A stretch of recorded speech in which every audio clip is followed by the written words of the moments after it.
Okay, well, it looks like it is 5:40, so I want to get started. I have a lot of information, so I want to make sure that we have enough time, and also to leave some time for questions at the end.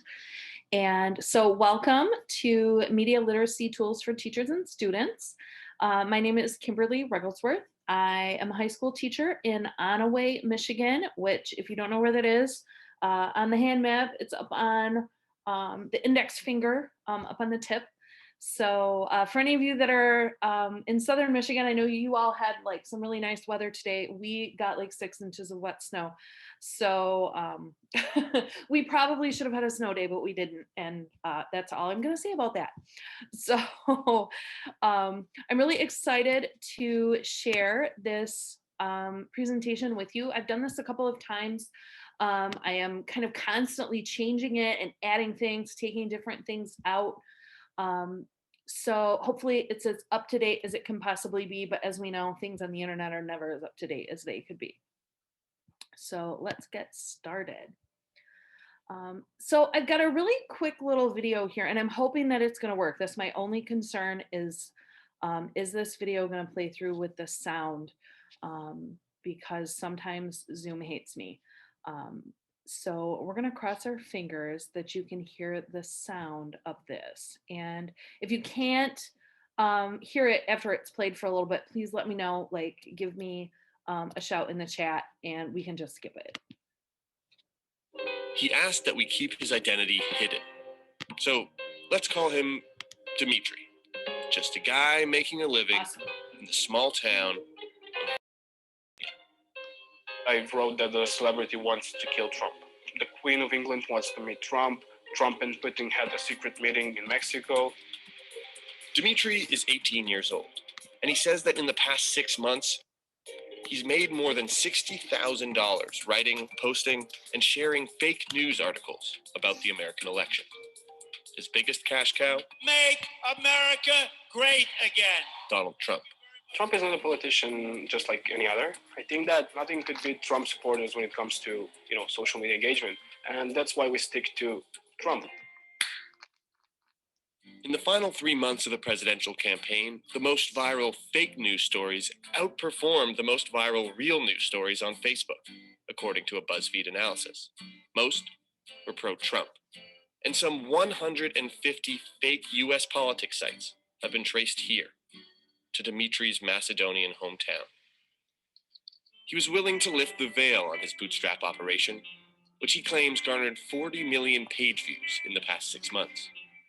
To draw readers, his fake stories copy the style of more mainstream organizations, including NBC News. The Republicans love the veterans. They love the veterans. They respect them, I think, the most of anyone.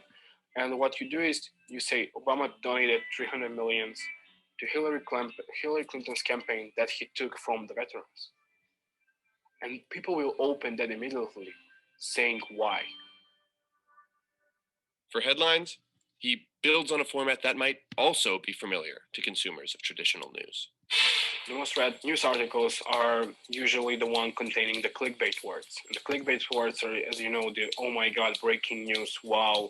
If you say, oh my god, new bunch of emails from Hillary got released, people will like to open that because they want to see more.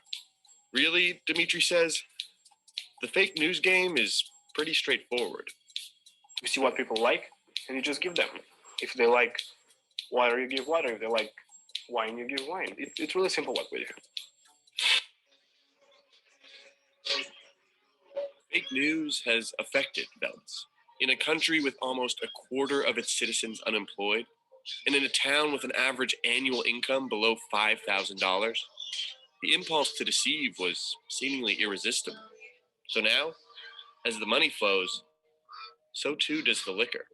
This club is cashing in on the success of fake news entrepreneurs, who get paid relatively majestic sums by Macedonian standards by selling advertising on their sites. What happened in our town is that a lot of money came, and a lot of people quit their jobs so they can put a lot of effort in this, as they saw this as the big ideas, their big chance, the big change in their life.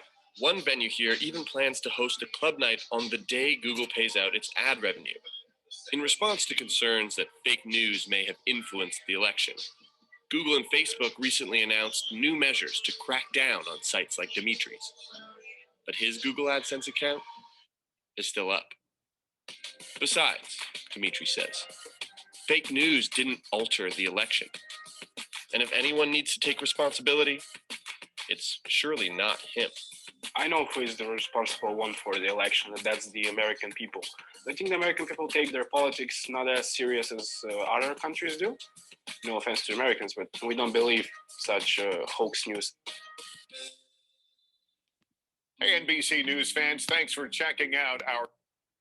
Okay, so obviously that video is a few years old, but I think it's really still a pretty valuable one for students. It kind of gives them some of the idea as to why people would do this, like why they would put fake news out there. And, you know, if you're someone living in a country, a young person living in a country where the people in general are poor, and you find out from a friend that you can post some, you know, fake news stories on the internet and you'll get a bunch of ad revenue from Google, it makes it pretty easy to understand. And when you kind of couch it in those terms, I think it helps our students to really understand why someone would want to do that, because you know, they want to make money too, and it's kind of a pretty easy way, unfortunately, to make money.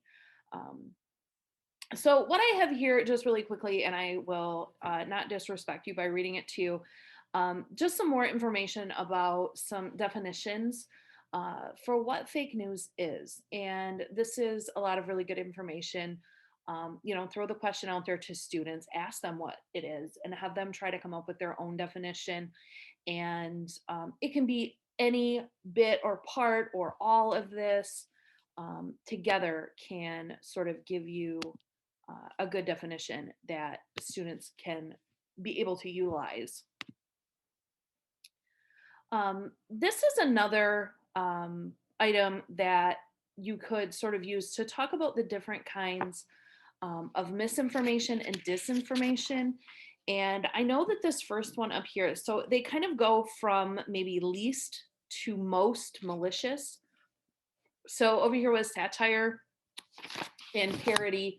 That's going to be something that is false, but it's obviously false, and it's false for entertainment purposes. So it's not intended to harm anybody. It's there because it's something that's funny. If you are familiar with The Onion, which I think most people are, or Andy Borowitz, who writes for The New Yorker, he's one of my favorites. You know, they satirize things in order to kind of make a joke. And so it's fun in that way. On the other side, though, you can go all the way down to the fabricated content. And that's where things tend to get pretty dangerous, pretty malicious. It's intended to deceive people. It's intended to potentially harm people or to harm their reputations. And then you have all of these different types of information in between. And a lot of times it can be a blending of more than one of these. So that's where things get really dangerous with students and adults, even, because we know that adults are just as bad, or in some cases maybe even worse, with being susceptible to misinformation and disinformation. That gaining a good understanding of the different types is very, very helpful to be able to discern what is real, what is not real, how to research that, how to find it out. And so this is a great chart to use as an introduction with students for them to be able to understand the different types. So if we want to look at why it's a problem, the first fact that's on here really isn't a problem. The first fact that's on here is a good thing. 69% of 18 to 34-year-olds report getting news at least once a day. That's a good thing. They are trying to be informed. So we're talking about more than 2/3. That is fantastic. Unfortunately, where they're getting their news from isn't always the best. 82% say they get at least half from online sources, which isn't all bad. Online sources can be great. I get my news from reading online newspapers that are actual printed newspapers. So I have a subscription to the Washington Post online. I have one to the New York Times online. I try to read the New York Post online. and just various other newspapers through services such as different news services that you can get apps for and such things. We get to that second bullet, the 88% get their news from Facebook regularly. And really, I would say as we get into even younger people, we're probably looking at them getting it maybe even less from Facebook, maybe more from Twitter, maybe from other social media sites. And part of the problem with that is you can often run into what they call a filter bubble on social media, where you're following people maybe that have a lot of the same ideas and opinions as you. So when you go on social media and you look for those links that people have made to different news stories, you're running into those echo chambers where it's the news that is biased toward the opinion that you already agree with. So it's difficult to maybe see the other side. And even the algorithms, we know that the Facebook algorithm, the Twitter algorithm, there's so much to that they want to show you content that you want to see. And so they're going to use your likes, your posts to figure out what you like and what you want to see. And they're going to show you more of that. And so you are not necessarily getting a full range of information. And then the last bullet that's on there, they decided on the usefulness based on links to multiple sources. So if there's a story there and there are a lot of links in it, it's a good story. That's as far as they go with determining how reliable it is, how useful it is. Whether or not it's true. If there are a lot of links, it must be true. If there are a lot of photographs and images, it must be true. And we know that that isn't always the case. And so this is some of where we need to push students to reevaluate how they judge whether or not a news source is reliable and actually informative and useful to what they want to find out, to what they want to learn.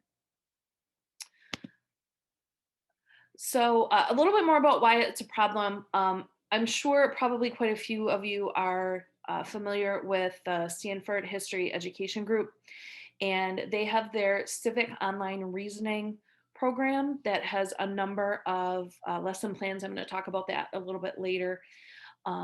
But they did a study through Stanford University, which is where they're based, and found out that a very large number of middle school students couldn't recognize sponsored content as being an advertisement. They thought that it was news, that it was an informative piece of information. Less than half, but still a pretty large number.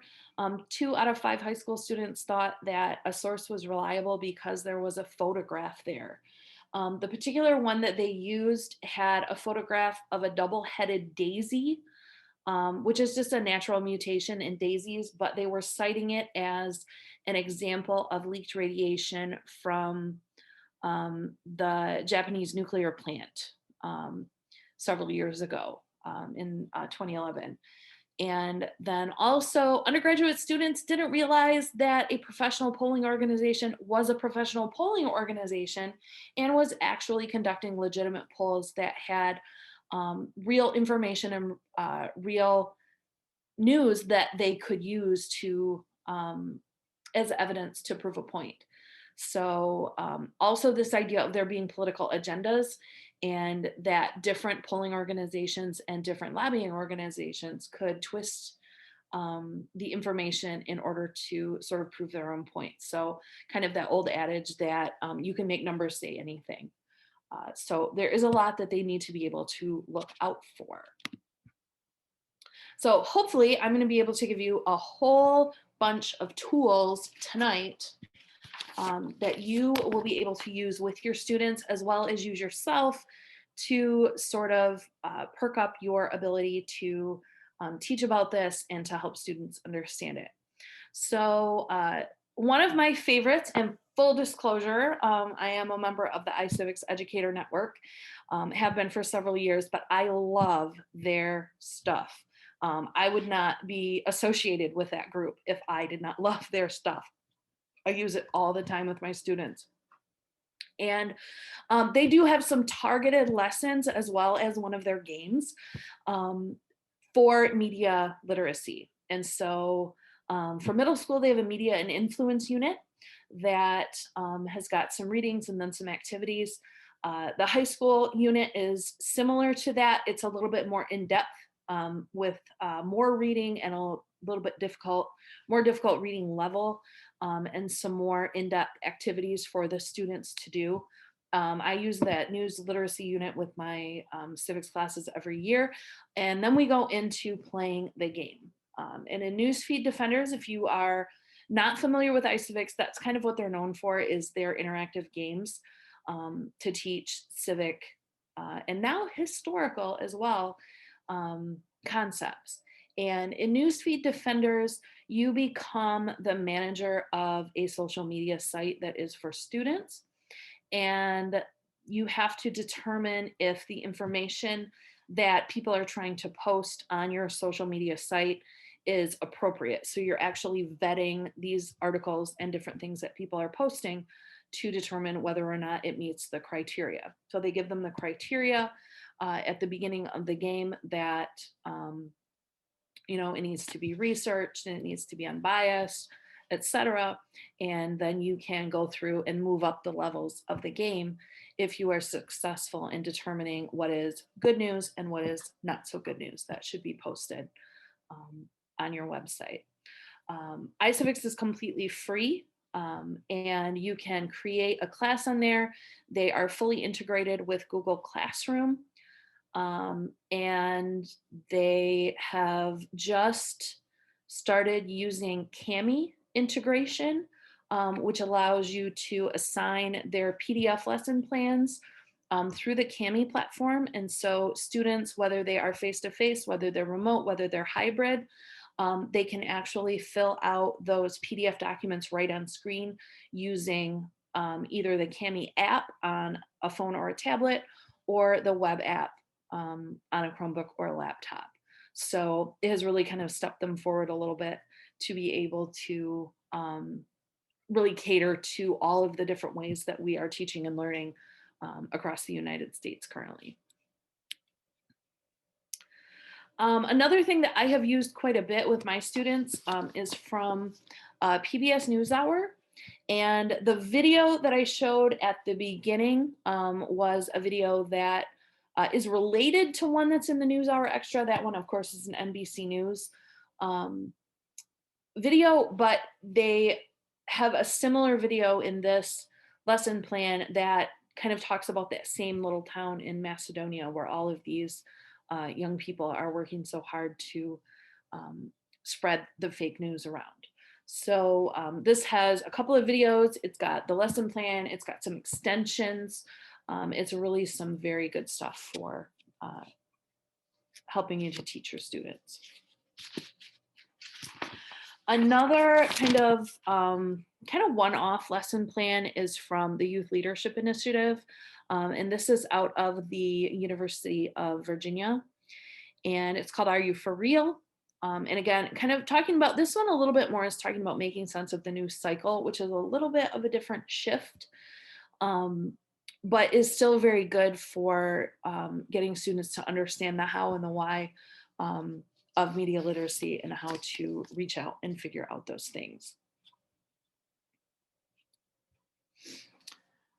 And then one more kind of lesson plan, although it's many, many lesson plans, is this from the Stanford History Education Group. Like I said, they have multiple items on there. They are all absolutely fantastic. They are amazing resources to use, all able to be used online, or you can print them out. Everything is in PDF format. So they have several civic online reasoning lessons, and they are adding to this. I don't want to say all the time, but pretty consistently, they're adding new items on here. And so these aren't even all related to media literacy. They have many that are just related to other civic values and civic things that we'd want to be teaching. So I highly, highly recommend this one to be checked out. So some others that I really like, I always am very keen on having games in my classroom. I'm a gamer myself, and so being able to find games that can teach my students is always something that I'm looking out for.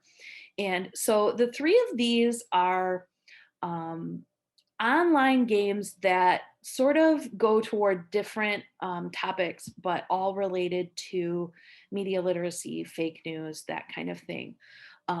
Factitious is a really fun one to be able to play with a full class group.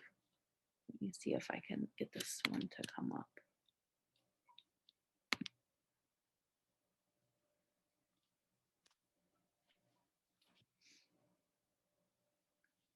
Thought I already had it open, but apparently I did not. Okay. So it's been around since 2018. They've updated it. They have a new pandemic edition for 2020. And you can change the reading level on the articles, which is really good. You can kind of tailor that to your own students. So you can see the 2 easy and then the medium and then the hard level. So it's very much like a dating app almost, because you swipe right or swipe left. I use this one full class, so I'll put it up on the projector and try to expand it big enough that the students anywhere in the classroom are able to see it. So we'll just pull one up and see. So first article, Y chromosome is disappearing, so what will happen to men? And so it will go through this entire thing. The Y chromosome contains very few other genes, is the only chromosome not necessary for life. Women, after all, manage just fine without one. What's more, it has degenerated rapidly, leaving males with an X and a shriveled Y. The same rate of degeneration continues. The Y chromosome has just 4.6 million years left before it disappears completely. So I would put that up there and then tell the students, all right, what do you think? Is it real? Is it fake? The hint is always in the show source. And it's pretty quick before most of my students figure out pretty good. If I show them the source, they can figure out what it is. So I try to tell them, all right, you only get one hint, so you can only use it once. So if we bring it up there, we have IFL science, which I think is I expletive love science. So what do we think about this article? Let's put real or fake in the chat real quick. I'll give you a second. What do you think? Fake, fake, real, fake, fakey, fake. Okay, so it looks like lots of people are thinking fake. So I'm gonna try to click the fake here. And guess what? We were wrong. That's a real news article. That's a real news article. Isn't that crazy? That the Y chromosome is disappearing. That's kind of the fun thing about this, is some of the articles that they pull are really that kind of fantastical that you will swear it is fake. I've gotten quite a few of them wrong when I played it with them. They're all, the students are all like, it's fake. I'm like, oh yeah, it's definitely fake. And we click it and it's like, nope, that was not fake. So I actually haven't seen this one. So that was a new one to me. They do sort of rotate. There's only a certain number. So it's not something that you can play all the time with a group of students, but it's a great introductory activity. It's something just kind of fun that you can throw out there and play.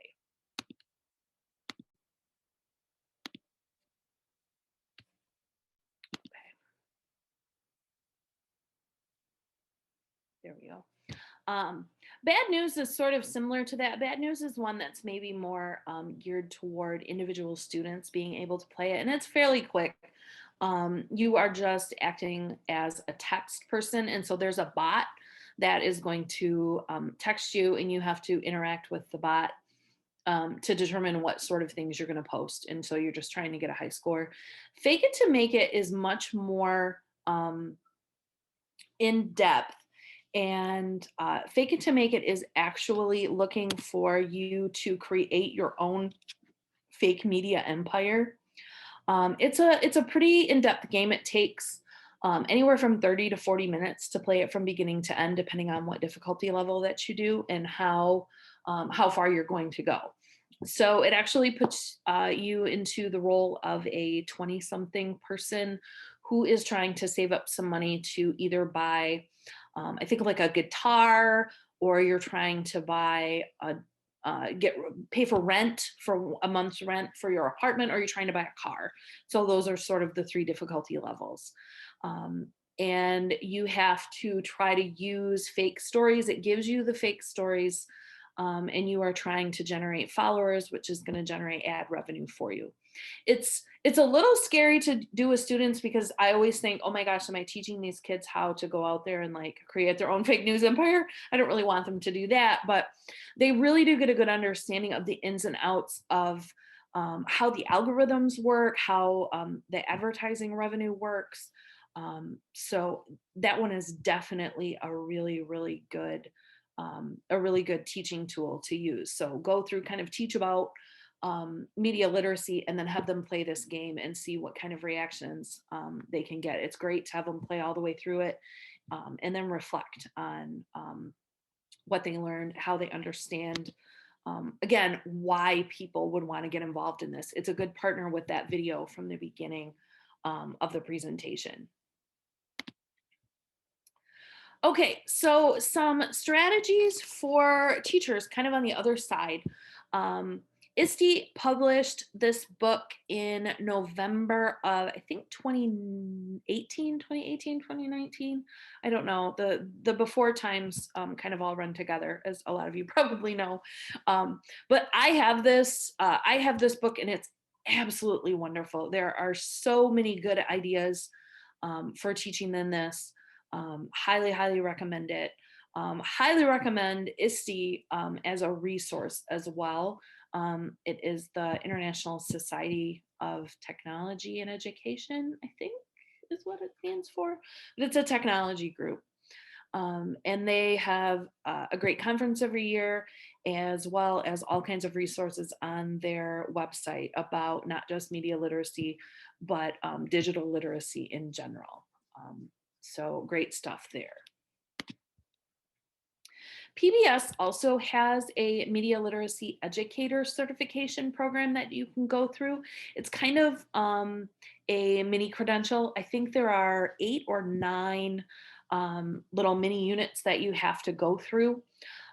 They're fairly quick though. It doesn't take a long time. It's something that I would say if you dedicated maybe a half an hour to an hour, like on an evening, you could probably finish it in a week to 10 days, just depending on how much time that you had.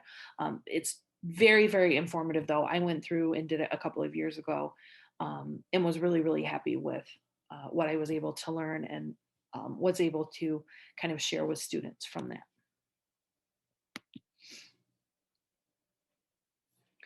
Couple of kind of, I'm never sure what to call these, questions or guides that come, the one from the American Press Institute and another from NPR. Questions that you can use to determine the quality of the media outlet, or the quality of a document, an article, a story. So the American Press Institute has their 6 questions. What type is it? And so that would be, is it print? Is it video? Is it, on social media? What is the source? And so teaching students to look at the URL of a news story to make sure that, it's a .com and not a .co. What evidence are they presenting? What is the interpretation? Like, what does your gut tell you when you read it? Does your gut tell you, wow, that doesn't sound right? It probably isn't, if that's what you're thinking. How complete is the news? Are they telling the entire story? Are you hearing multiple viewpoints, multiple sides of a story about a particular event that's happening? And then again, more just knowing like the knowledge of it. Is it do the people that are being interviewed sound like they are knowledgeable? Are there people that are being interviewed? That's always an important one, which if we look down on the NPR, it's sort of a similar 6-step process that they have. Again, looking at the domain and the URL, looking at the About Us section on a website, that can often tell you a lot of information, and will let you know that it is reliable or not. If you go to that About Us section and there's not one, if you try to go to it and there's not one, that should throw up a red flag. If you go and it is a pretty long page and it talks about a long history that this particular group has, that might be a little bit of a better indication that it is reliable.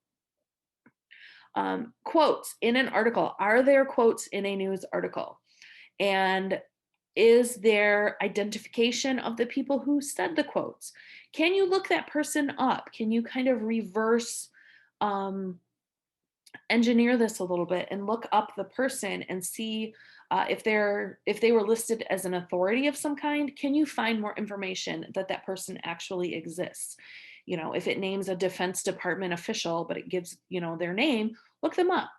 Is there actually someone at the Defense Department that with that name? Then it's probably a pretty good chance that it's legitimate. The comments. My husband and I always laugh. We have a rule at our house that we don't read the comments. If we see a news story that's kind of controversial, don't read the comments. But if you are trying to determine the quality of a piece of media, that is one of the ways to figure out is go to the comments and see, are there people commenting from sort of both sides? Are there people agreeing with the article and people disagreeing with the article? If every single person is is like one or the other, that again is another indication that maybe this site is not as reliable as you think it is. It's sort of like you are preaching to the choir. Then lastly, and this is one that I really strongly encourage my students to use, is the Google reverse image search. So because images are one of the ways, especially photographs, and I'm going to turn my back here. I'm sorry. I realize it's getting darker in my room and I'm in the dark. The reverse image search is really good because that's one of those things that if you see a picture in an article, you're like, oh, that must be real because look, there's a picture. If it's about a suicide bombing in the middle of a city and they're showing like a bombed out building or a bombed out car or something like that, they will say, wow, that must really have happened. Well, let's do a search of that picture and let's see if that picture comes up in other stories about the same event. Or is that a picture from something that happened 5 years ago? Is that a picture of something that happened in a completely different part of the world? Is it a stock image? That's one of the really scary things that I've had students really notice is that a lot of times, if it's something that they think maybe is not so reliable, they've looked up photos and figured out that they were stock images. So it's just something that whoever threw this fake article together has pulled this stock image to make it more realistic or to seem more realistic.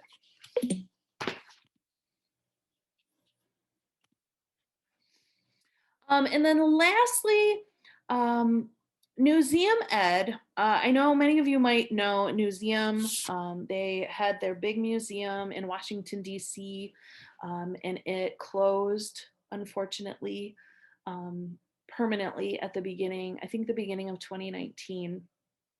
But they did not go away. So their museum no longer exists, but Newseum itself is still an organization and still a fantastic organization for information about media literacy, digital literacy, the First Amendment, absolutely. And they have these 2 posters that you can download off their website. And each of them has a lesson plan to go along with them, to go through and teach about these different ideas. So again, they've kind of got, this first one has the mnemonic of ESCAPE, standing for evidence, source, context, audience, purpose, and execution. And so the lesson plan will actually take you through step by step that you can use to teach your students to determine the reliability and quality of a news article. And they also have cute little bookmarks that have this scary cell phone creature, but then also have the escape mnemonic on there with the information about it. So you can also print those out and you can hand those out to students. Then there are other kind of media literacy lesson plan, at least one that I've used. They've got a few others as well, but I've found these two work really good for me for my high school classroom. If you have younger students, they've got some other ones that would be maybe more appropriate. Is a little bit more about social media. So the escape junk news is about determining the reliability of a news article. And then this one is about, should I share this particular thing on social media? And so it takes them through kind of this step-by-step process of determining whether or not they should click share. You know, is it real? Is it actually news? Is it biased? Is it just for entertainment? Is it trying to teach you something? And so again, there is a lesson plan as well that goes along with that one. That's very good to sort of help students not to just click that share, click that like, and pass along things that maybe are not of the best quality. All right, so that's going to take me almost to the end. I'm going to come back to this slide, but I really quickly want to give a quick little plug for the James Madison Fellowship, in case anyone is interested. If you haven't heard of this, it is a privately funded fellowship for the study of the Constitution. They will provide up to $24,000 to you to earn a master's degree with an emphasis on constitutional studies. I went the wrong way. You can go utilize any college or university that's accredited throughout the United States. They will bring you to Georgetown University in Washington, D.C. for one summer. It's 4 weeks, where you will have an intensive 6-credit course of study on the Constitution with some of the paramount professors of the Constitution. Every year that you are funded, you have to teach for 1 full year after that. And if you determine that you want to apply for this, you compete against only applicants from your own state. They do pick at least 1 fellow from every state every year. Some bigger states will sometimes have 2 or 3.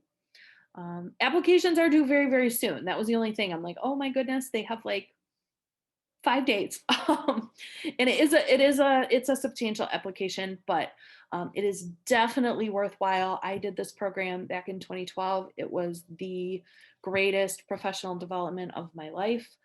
And I wouldn't trade it for anything. I made some great connections all across the United States because of this.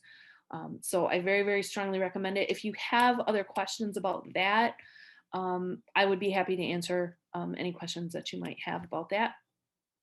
But we've got about 15 or so minutes left, so I just want to open it up to any questions that you might have about media literacy. And I do have a link to the presentation down here too, if you would like that.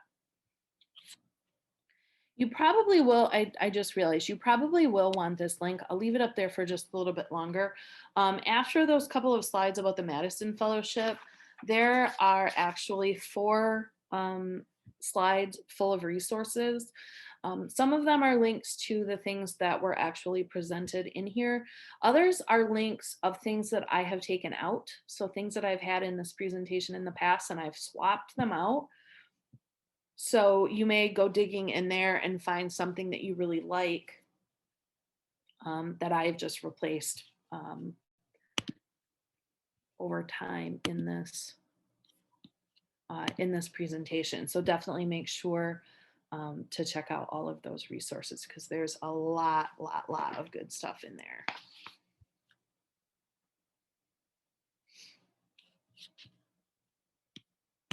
Any questions anyone has?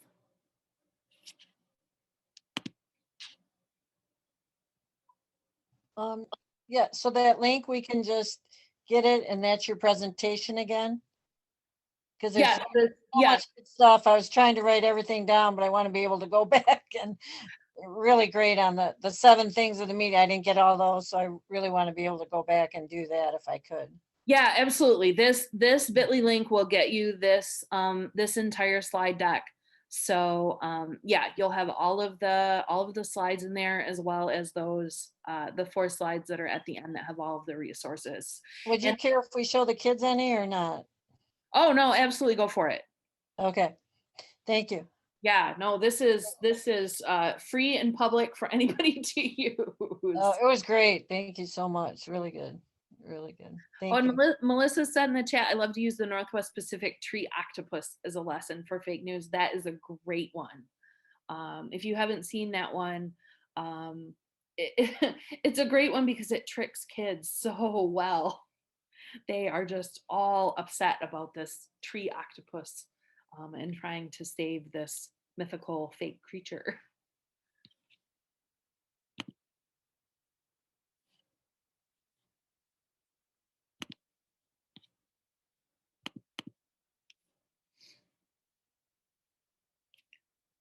Okay, I'll come back to this slide in just a second, but like I said, I'm gonna quick.